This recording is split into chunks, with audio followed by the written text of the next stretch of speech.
శ్రీ గురుభ్యో నమః. శ్రీ మహాగణాధిపతయే నమః. శ్రీ లలితా మహాత్రిపుర సుందర్యే నమః. అందరికీ నమస్కారం.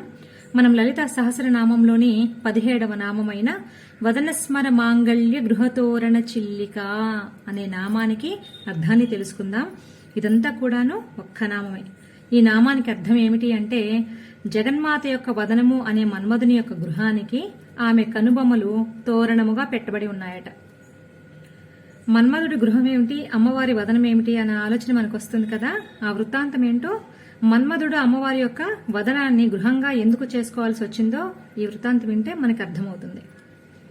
ఒకానొక సమయంలో శివుని తపస్సును భంగం చేసిన కారణం చేత మన్మధుడు భస్మమైన విషయం మనందరికీ తెలిసిందే. అప్పుడు మన్మధుడు అమ్మవారిని శరణు వేడి తిరిగి తన భార్య కంటికి కనిపించేలాగా వరం పొందిన విషయం కూడా మనందరికీ తెలిసిందే. కానీ మన్మధునికి ఒక భయం పట్టుకున్నదట. అదేమిటంటే, నేను ఎక్కడ ఉన్నా కూడా మళ్ళీ శివుడు నన్ను దండిస్తాడు కదా అని ఆలోచించి మన్మధుడు ఆ జగన్మాతను శరణు వేడి, అమ్మా నేను ఎక్కడ ఉన్నా ఖచ్చితంగా శివుని ఆగ్రహానికి గురి అవ్వక తప్పదు, కనుక నీ ముఖాన్నే నా గృహముగా చేసుకుని ఆశ్రయం పొందుతానమ్మా అని అడిగాడట. మన్మధుడు అమ్మనే ఎందుకు శరణు వేడాడు అంటే, మన్మధుడు ఆ పార్వతీదేవి యొక్క ఉపాసకుడు, పైగా సౌందర్య ఆరాధకుడు కూడా. ఆ తల్లి ముఖం ఎప్పుడు కూడా కొన్ని కోట్ల రెట్లైన వెన్నెల కాంతులను విరజిమ్ముతూ మహా సౌందర్యంగా ఉంటుంది కదా. పైగా అమ్మ పరమేశ్వరుని యొక్క కోపాన్ని శాంతపరచగలిగే సమర్థత కలిగిన తల్లి కదా. అందుకనే మన్మధుడు ఆమె ముఖాన్నే తన గృహంగా చేసుకున్నాడు, ఆమెనే శరణు వేడాడు. మరి ఆ గృహానికి తోరణం కావాలి కదా. అంత సౌందర్యంగా వెలిగిపోతున్న ఇంటికి సాధారణమైన తోరణం నప్పదు కదా. మరి మనలాంటి సాధారణమైన గృహానికే అయితే ఏ మామిడాకులతోనో తోరణం కడితే సరిపోతుంది. మరి మన్మధుని అమ్మ ముఖము అనే గృహానికి ఎంతో శోభతో కూడిన తోరణమో కదా కావాలి. ఈ విధంగా ఆలోచించిన మన్మధుడు ఆమె కనుబొమ్మలనే తన గృహానికి తోరణంగా అలంకరించాడట. ఏదైనా ప్రత్యేకమైన సందర్భాల్లో మనం గృహానికి తోరణం ఏర్పాటు చేసుకుంటాం కదా, అంటే ఏదైనా శుభకార్యాల సమయంలో. తోరణం కట్టిన గృహము శుభాలకి నెలవు. అందుకే ఎప్పుడు కూడా గృహానికి తోరణం ఉంచాలట. తోరణం లేని గృహము అమంగళాలకు సూచన.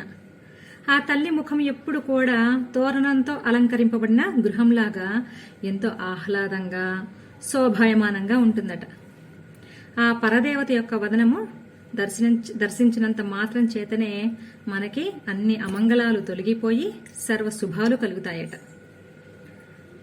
అంతేకాకుండా ఈ శ్లోకంలో అంతర్గతంగా ఉన్న బీజాక్షరాలను కూడా మనం ఒకసారి చూద్దాం. వదనస్మర మాంగళ్య గృహతోరణ చిల్లిక. ఇందులో వదన బీజము అంటే వాగ్భవ బీజం. అదేమిటి అంటే ఐం. తర్వాత స్మర అంటే మన్మధుడు, మన్మధుడు బీజం క్లీం. తర్వాత మాంగళ్య బీజం సౌహు. తర్వాత గృహ బీజము. గృహము అంటే లక్ష్మీ స్థానం కదా, మరి లక్ష్మీ బీజం శ్రీం. తర్వాత తోరణ బీజం ఏమిటి అంటే హ్రీం. ఇప్పుడు ఐం, క్లీం, సౌ, శ్రీం, హ్రీం ఇన్ని బీజాక్షరాలు అంతర్గతంగా ఈ శ్లోకంలో నిండి ఉన్నాయన్నమాట.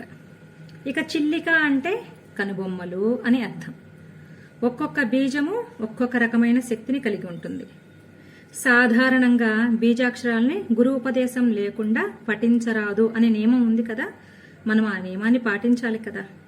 కానీ లలితా సహస్రనామాలలో అంతర్గతంగా ఉన్న బీజాక్షర శక్తిని మనం కేవలం పారాయణ ద్వారా పొందవచ్చు. అందుకే లలితా సహస్రనామంలో ఉన్నవి నామాలు కాదు, మంత్రాలు. ఒక్కొక్క నామము ఒక్కొక్క మంత్రం అన్నమాట. మంత్రమయమైన ఆ తల్లిని మనం పట్టుకోవాలి అంటే కేవలం ఒక్క లలితా సహస్రనామం చాలు.